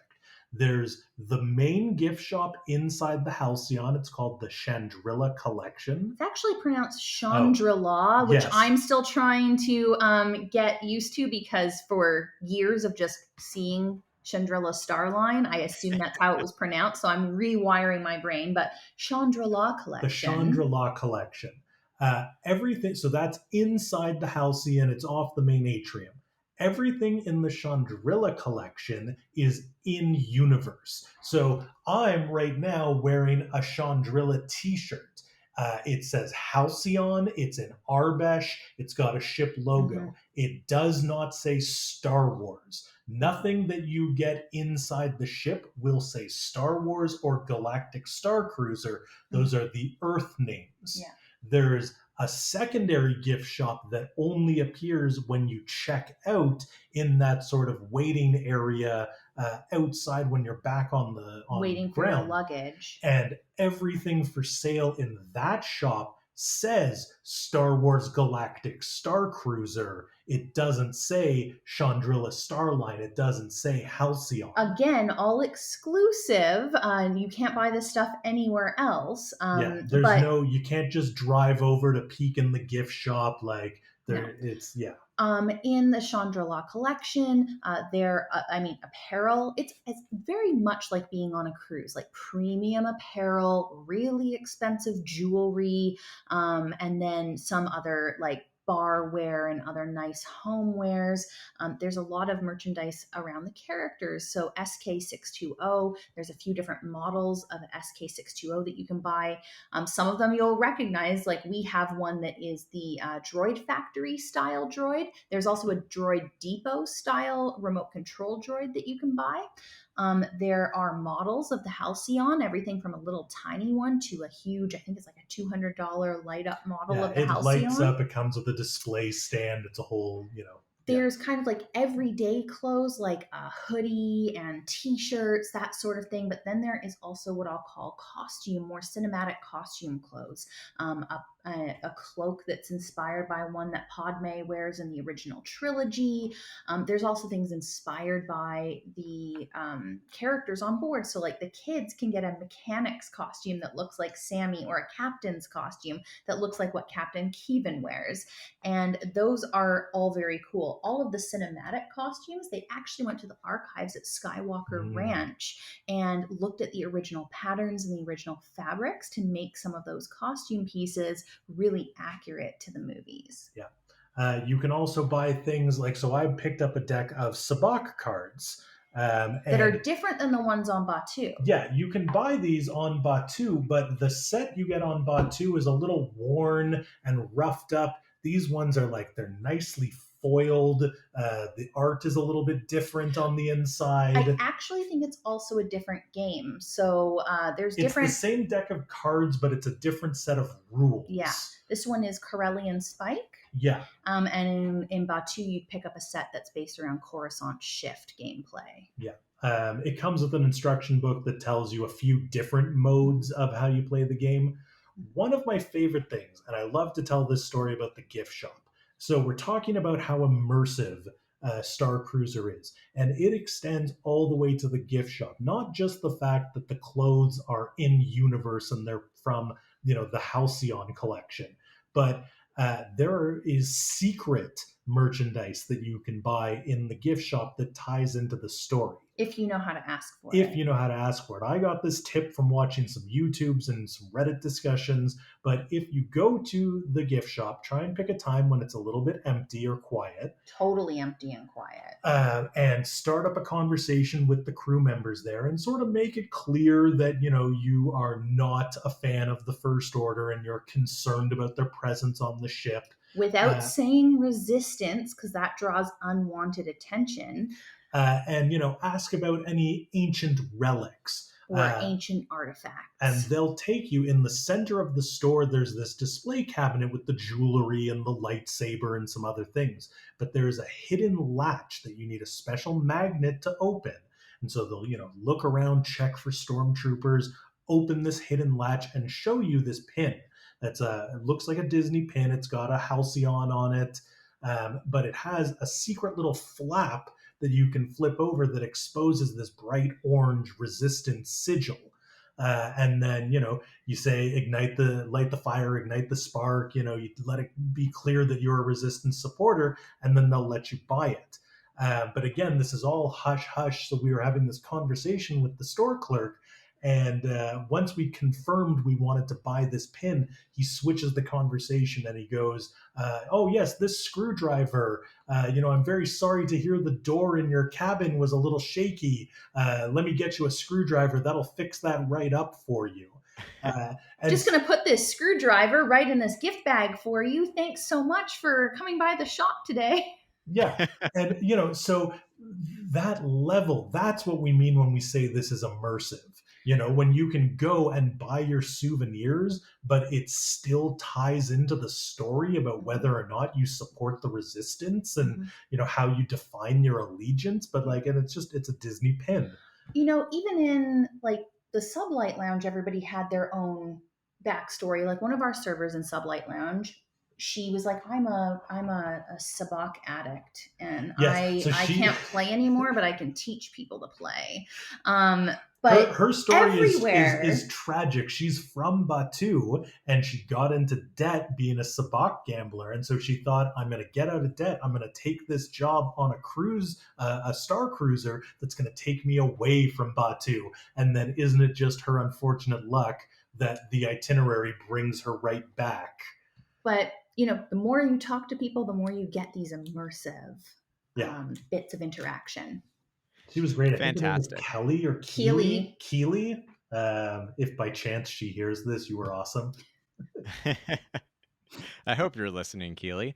I, you know, there's we're talking so much about the story elements of this, and one of the things I did want to ask, because I think it probably comes up in some people's minds, they might not think even about it consciously, but it seems like there's minute to minute action, which is and a lot of with some downtime, which of course when you're looking at an experience like this, you want that nonstop immersive adventure. As someone personally who is an introvert, I find that there are times where sometimes it just gets overwhelming and I need a break. And that could be if I'm at the parks, it's very easy. I go and find a quiet spot or I go back to the resort and relax in the room. So for someone who is feeling like this is amazing, but I need to take 30 minutes away from this. What sort of options are available to that person? And along the same lines, obviously, in order to have the energy for all this, you need to sleep. So, what is it like sleeping on the Halcyon? And is there certain quiet hours where you know that you can just relax? There's nothing that's going to wake you up and you need to go and embark to the middle of the ship.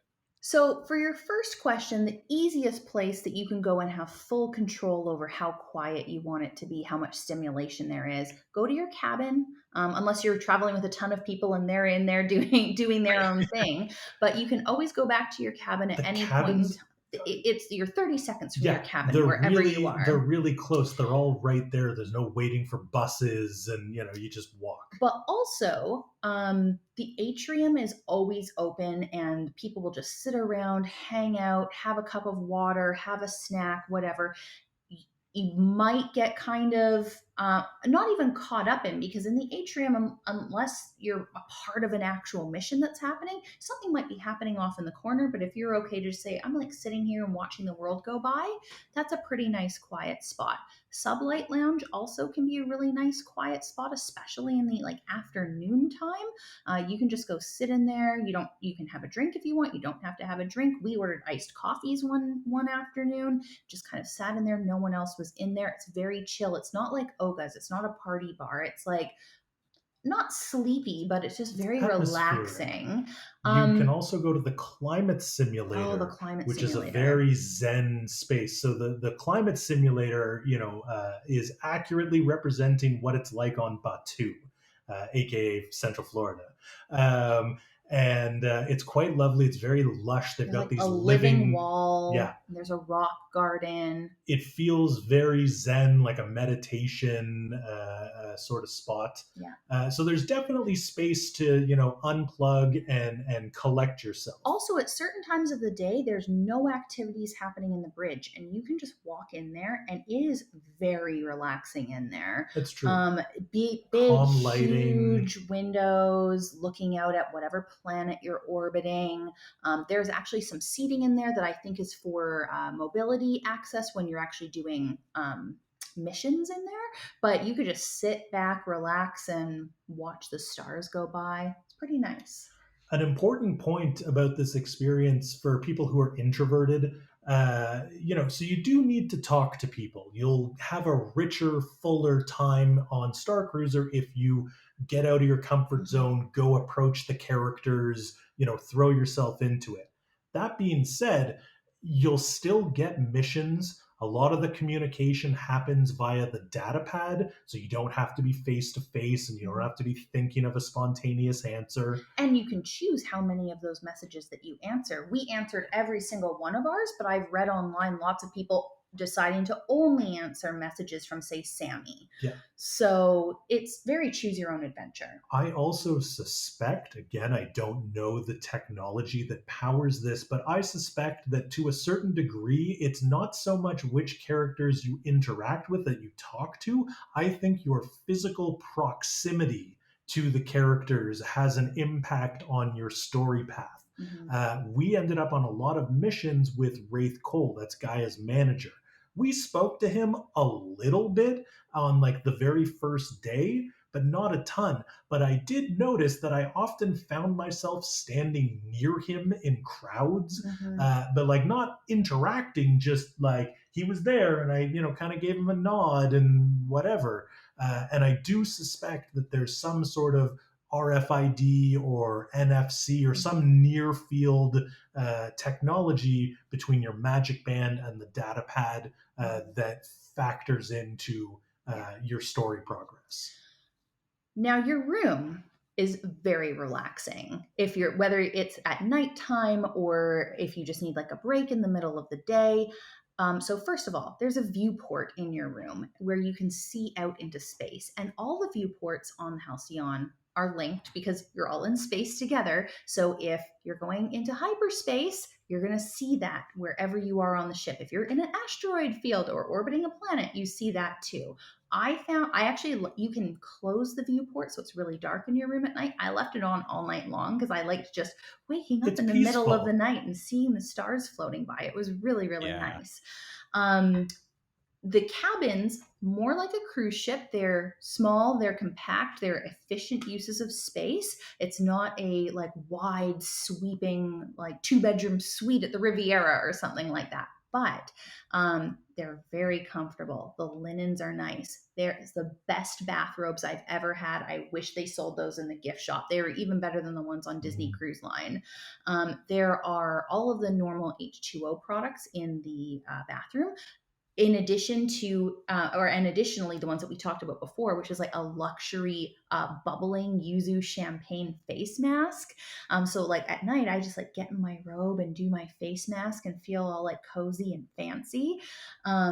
Waterfall shower or like rain shower, like it was beautiful and very It is, chill. yes, it's very chill, it's very calm. The rooms are another one of those things, people saw the photos when they were first released and they said, oh, it's a matchbox, it's teeny tiny, or like, what's up with the bunk beds? They look so, The bunk it's beds all, are awesome. yeah, it's all fine. Everybody, like, there was this insane knee jerk reaction, and everybody wanted to say, like, what are they doing? They don't know. Yeah. They know. They tested these things. They thought about it. I'm about 6'1". I'm a fairly large guy. I didn't sleep in the bunk beds, but I climbed up into them to have a feel for it, and like it's Yeah. totally fine. And your kids are going to go crazy for those bunk If you beds. were traveling with your family members or with a group of friends, I think the way that the bunk beds are actually done gives you a lot more privacy. There's no like curtain or anything that you pull over, but they're very, very spacious inside, and you kind of feel like your own little world in there. And I would have loved that, like as a teenager going with my parents and needing a minute to myself. It would have felt more like a minute to myself than sitting on the bed next to them at the Pop Century or something along those lines.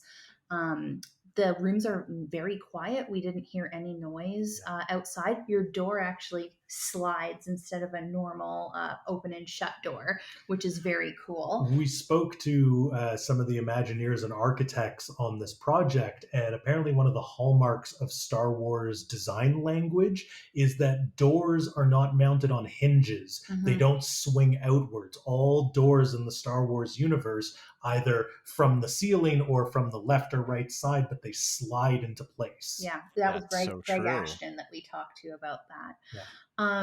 There are quiet hours, though, to your point. So the first day, really the action that is happening is between 4 and 10. We did have some outstanding messages from people that were like, oh, tap into this terminal and enter this code when you want to, that we had at the end of the night that we chose to do before we went to bed that night to make sure we were kind of all caught up. But that's because we were going before the big first night finale. Mhm. And then the next day, your missions on Batuu are really your action. So whenever you go to Batuu is when that action's happening. If you sleep in and don't go until 11, the whole morning you're just chilling out. And then the action doesn't really start again until between 3 and 4. I think the main action starts at 4, but we had bridge training I think at 3:30 or something. So it started a little earlier for us. And it goes till 10 when that final climactic moment happens. There's a small bit of action after that if you choose to go to the concert and the dessert party. But Sublight Lounge is open till 1 on the first night, till 2 on the second night. So you had a few hours there where you could just go chill, have a drink, chill out, have a tiny flatbread, and nothing's happening. There's no characters coming in unless you choose to play sabacc with a stranger or something. No one's going to bug you. So there's a lot of hours. It is go, go, go, but there's also a lot of hours for peace. Yeah. That's great. I know that that's important for a lot of people, and it's also just important to you want the immersion, you want the adventure, like I said, but sometimes you just need to step back and not feel like you're missing something. So it's good that they have that time really built in there. Um, sort of coming to some wrap up questions. The last specific question I have is regarding the departure process, and you talked a little bit about the pain point of rideshare might not be the most convenient way to disembark from the Halcyon. But what was the sort of the last few hours of your departure day like? So we woke up in the morning and we showered and made sure our bags were packed. Much like on Disney Cruise Line, you can actually put your luggage outside your door that morning. On Disney Cruise Line, it's the night before. In the morning, as long as you have it out before 9 a.m., you don't have to take your bags down yourself. They'll do that. You can pick it up when you get off the launch pod, which is really nice. We All the story elements are fully done. You'll get some wrap up messages from characters sort of thanking you for your support Mhm. and wishing you good journeys And and you that want sort to of. read those before you get off the ship, because when you Once get you off the ship, disembark, there you cannot access any of your messages anymore. So I actually wondered if that was going to be the case, and I took screenshots and screen recordings of all my messages so I could go back and look at them later. But I would have been really disappointed if I hadn't done that. You go for you go breakfast. for breakfast. It's that same all you can enjoy buffet style. They also have little to go pastry boxes if you just want to grab something and be on your way. Some people are Uh, going to the park that Yep. morning. You can hang out in the atrium. Important to note that the gift shop is closed. So you have to have done your souvenir shopping before then. I think that's why they open up that secondary gift shop outside Mhm. of the ship.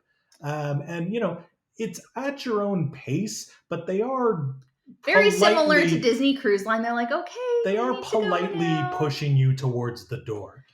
One thing that I really loved, so the night before, when you have the big climactic finale, the lightsaber fight between Kylo Ren and Rey, um, it causes damage to the atrium, and that damage is Visible still damage. there the next morning.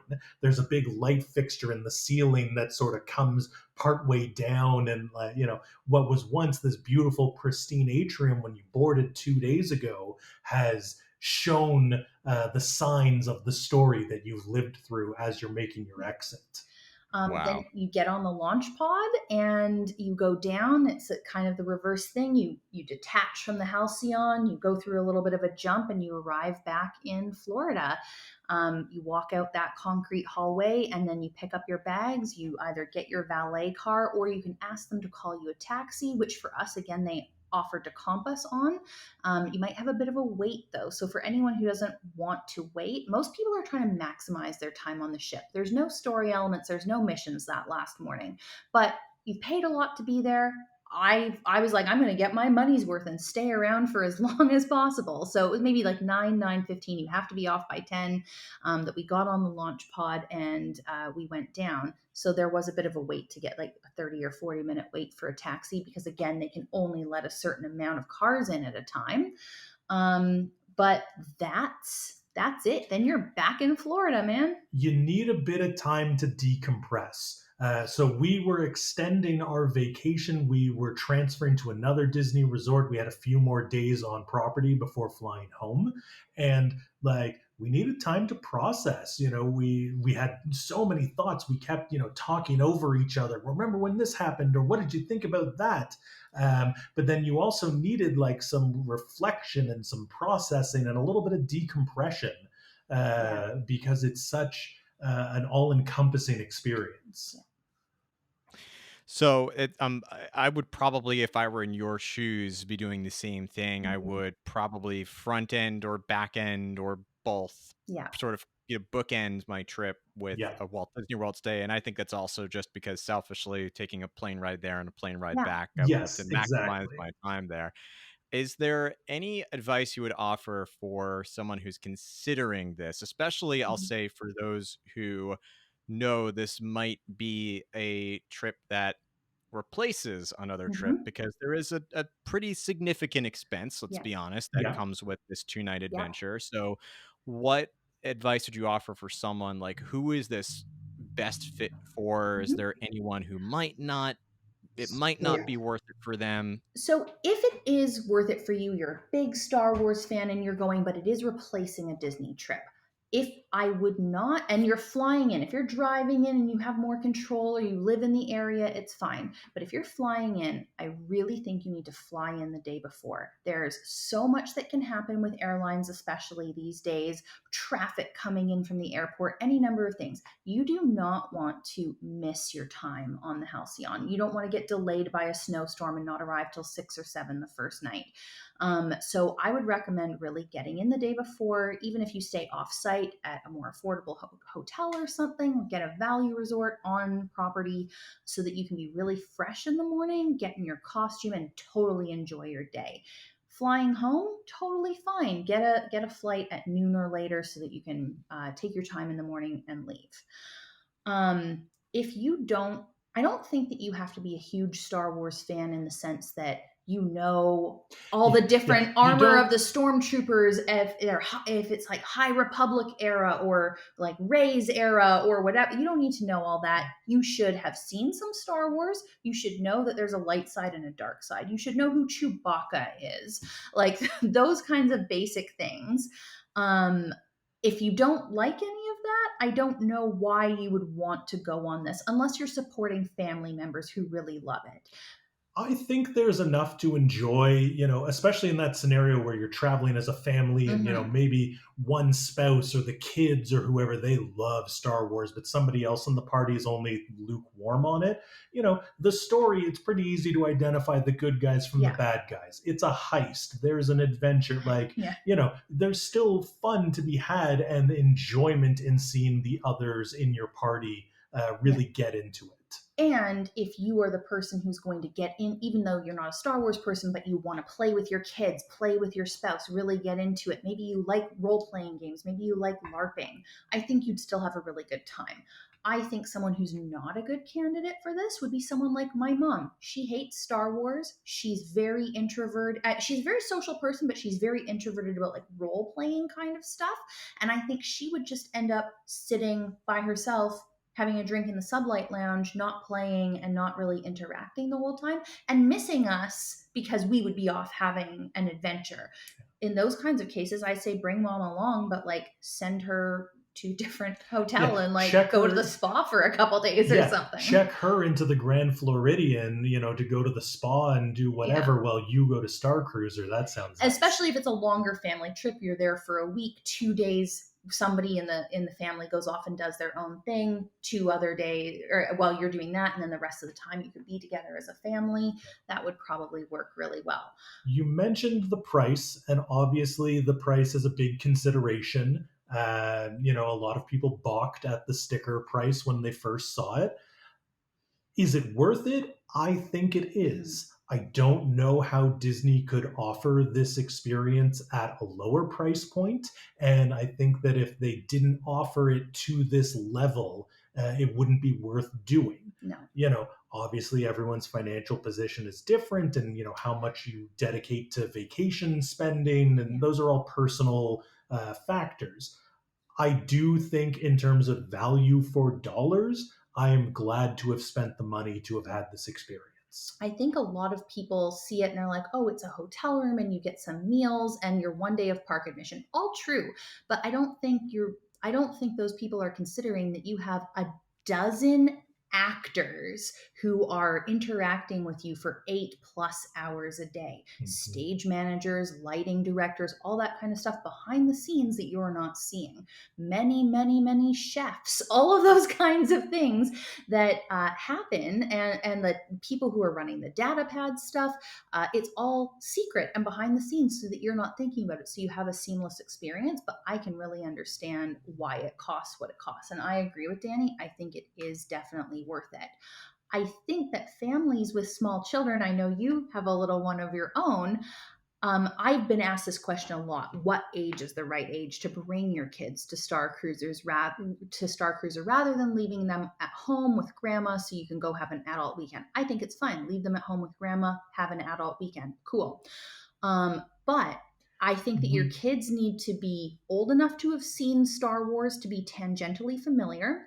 I think they need to be able to stay up till 10 or 11 at night, because otherwise you're going to miss out on the action because you need to take them to bed.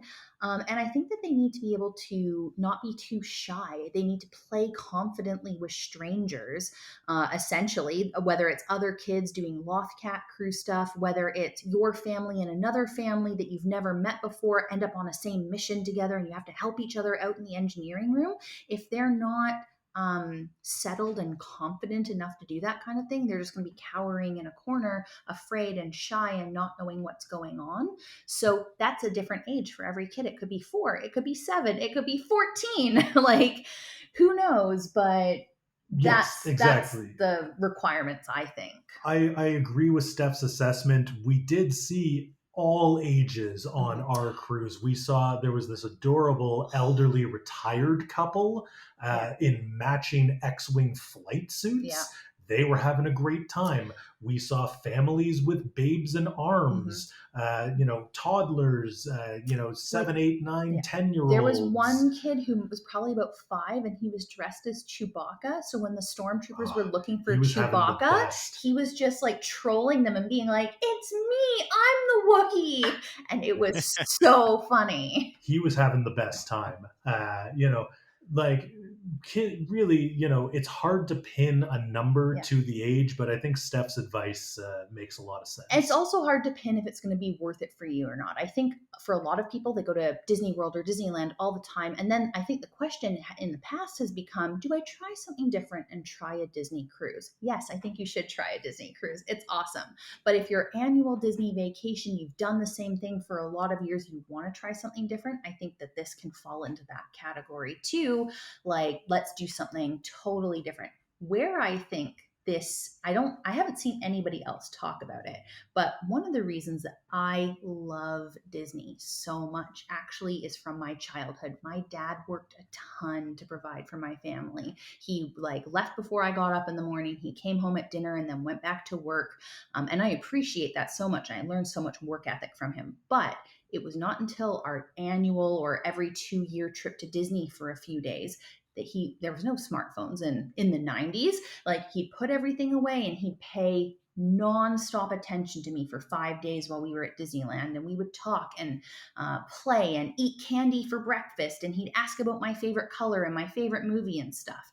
If you want that time to connect with your spouse or your kids or your family or your friends, I don't think there's a better way to do that than all going on this epic adventure together to like restore balance to the galaxy. Yeah. Well put. I think that's a great testament and overview and providing advice for who this fits with and who might not be a good fit for. I'm glad you brought up the idea of. I actually don't call this a hotel. I don't know No. if you. No, like, It's not. it does Yeah, have a bed, it has a room where you sleep.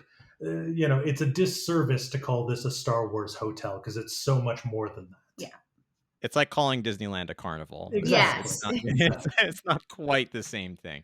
Um, Now, to wrap us up, I know, of course, you're here representing WDW Magazine as well, and that's part of the reason I brought you on here. So this, if you're watching at home live, or if you're listening to the podcast episode, this is live at the beginning of May of 2022. So for those who are just day one watching or listening, what can folks look forward to when it comes to Galactic Starcruiser coverage from WDW Magazine? Or perhaps you discover this page like 6 months or a year from now. What can people do to go back and enjoy that content? Well, our June 2022 issue is going to have a huge, I think it's going to be 12 pages spread on Star Cruiser that talks about our experience, integrates interviews with Imagineers and people from Lucasfilm that we were able to talk to. And that's kind of our first big piece. That will be available in our print magazine, whether you're a subscriber or whether you buy a back issue, a collectible back issue in our shop. But it will always be available in digital format with our digital edition, which you can have a subscription to, or you can buy one-off issues with our app that's on iOS or Android. Our digital edition is available in our shop, but our app edition, which is the same content just in a different format, is available on your iPhone or your Android device. You can also make sure that you're following us on Instagram at WDW Magazine. There were some stories and posts from when we did this experience in March that have been bottled and saved, but we'll always be posting new updates about our Star Cruiser voyage. We also have a bunch of videos that we're working on right now that'll be on YouTube eventually. We're WW Magazine on YouTube and on all our socials as well. Later this year, in November, we're doing an issue. All of our issues are themed, and we're doing this issue. Our June one is Imagineering, so it fits in perfectly. And in November of 2022, we're doing an issue that's all kind of like sci-fi and fantasy world things. So we're going to be talking a bit more about Star Cruiser elements at that time. And I'm sure we'll continue to talk about it as the process evolves, as the storylines maybe evolve. Who knows what's going to happen? But next winter, I can't tell you exactly what it is, but next winter, winter 2023, something special and Star Warsy is coming from WW Magazine. I'm excited to find out what it is as well. I'll make sure all those links are in the description of this episode so people have no problem going to find it no matter when you're listening to or watching this podcast episode. But Steph, Danny, thank you for spending 2 hours with me to talk about Star Wars Galactic Starcruiser, which It didn't was even feel our long honor. enough. Yes, we could have talked for two more, I believe it. Yeah. We'll have to have you back again at some point to discuss something else. We would But love that. yeah, but until then, till the spire, as they Yes. say, on May the Galaxy's Edge. stars light your way. Best There we go. journey is what they would say aboard the Halcyon. I need to get with the updated language to be in universe for Star Wars Galactic Starcruiser for sure.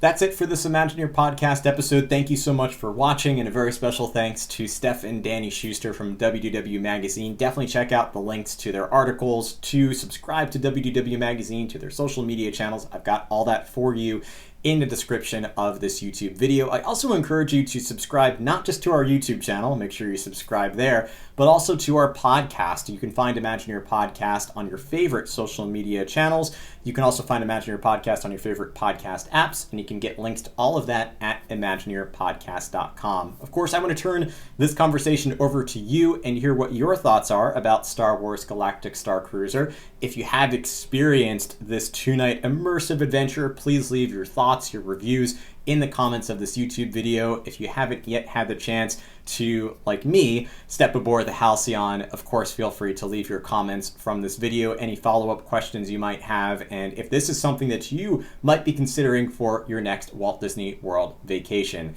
As always, I want to thank you so much for enjoying our content here on YouTube and the podcast, and to remember, as always, that inspiring quote from Horizons: if you can dream it, you can do it. Thanks so much for watching, and we'll see you in another episode of Imagineer Podcast.